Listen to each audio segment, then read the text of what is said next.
This is Autoline Daily reporting on the global automotive industry.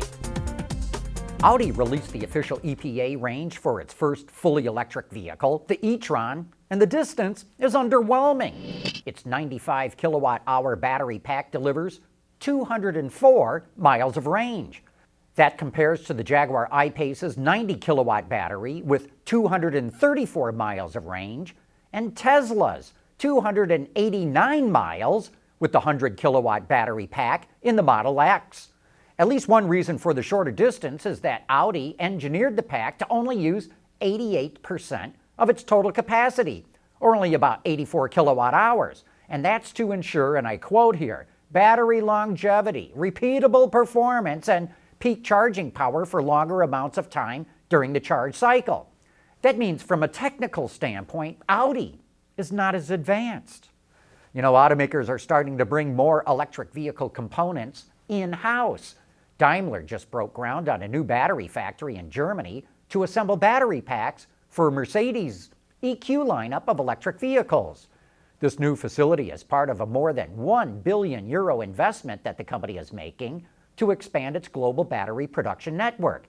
And if EVs really catch on, automakers worry there's going to be a shortage of battery capacity, so we'll probably see other automakers contemplating a similar move. Volkswagen's also strengthening its battery supply chain. It signed a deal with the Chinese company Ganfeng to supply it and its suppliers with lithium for the next 10 years. VW plans to introduce 70 new pure electric models over the next decade, and it needs a stable supply of lithium. The two companies also agreed to cooperate on battery recycling and on solid-state batteries. And here's a new term you might want to add to your vocabulary. We're increasingly hearing EV experts refer to electric motors as e-machines. The term, in this case, seems to be coming out of Europe. But if you want to sound like you're really up to speed in all things electric, start throwing e-machines into your vocabulary when you're talking about electric cars. Lighter, safer, stronger, quieter, and more sustainable. Tell us where you need to go, and we'll help you get there. Dow Automotive Systems. We don't succeed unless you do. Last year, Tesla introduced an enhanced version of its Autopilot system that automatically changes lanes, but drivers had to confirm the lane changes by using the turn signal stock. Thanks to an OTA update, Teslas can now make lane changes without any driver confirmation.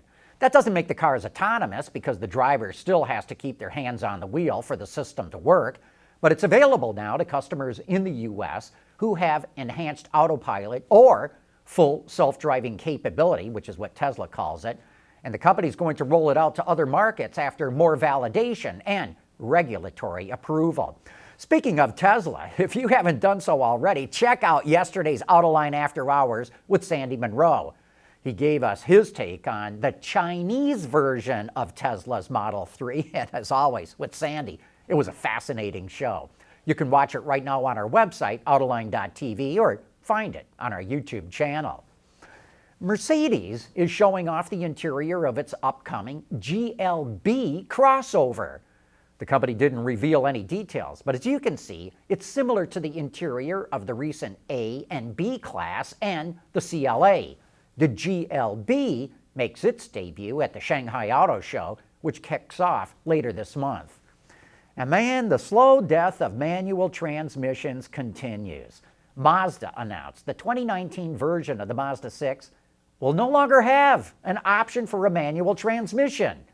It also now comes standard with G-Vectoring Control Plus to improve steering response, and Mazda's suite of safety features, which when combined with the manual going away, raises the base price of the Mazda6 by nearly $2,000.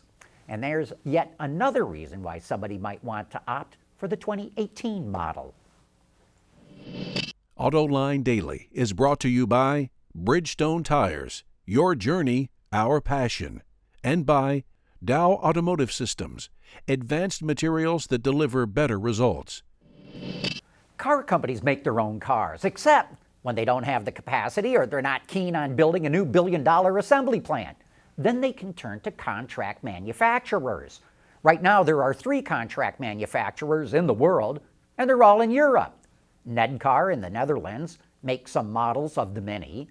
Valmet in Finland makes the Mercedes GLC. Magna Steyr in Austria makes the Mercedes G-Wagon, the Jaguar E-Pace and I-Pace, the new Toyota Supra and BMW Z4, and the BMW 5 Series. Contract manufacturing actually used to be more common.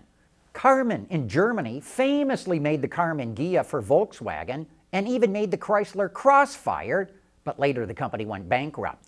Bertone in Italy made the 780 sedan for Volvo, but it also went bankrupt. In the United States, AM General made the Hummer H1 and H2 for General Motors, and more recently made the Mercedes R-Class, who then exported them all to China.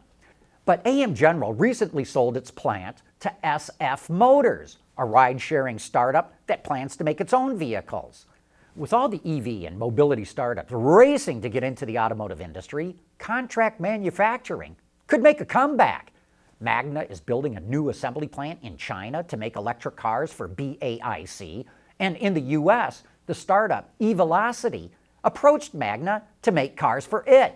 You know, automakers have already outsourced about 80% of the components of a car to suppliers.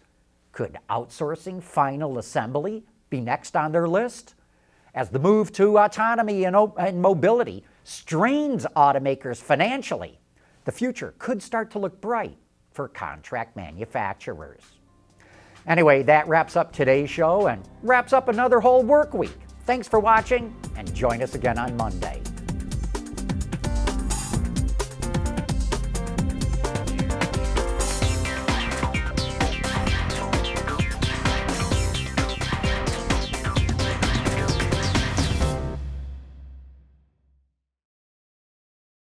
Wards is the industry leader for news, data, and analysis. That's why companies across the globe subscribe to our premium service, maybe even your own. Log in for subscriber access now, check your company's intranet for details, and rely on wardsauto.com to keep you informed.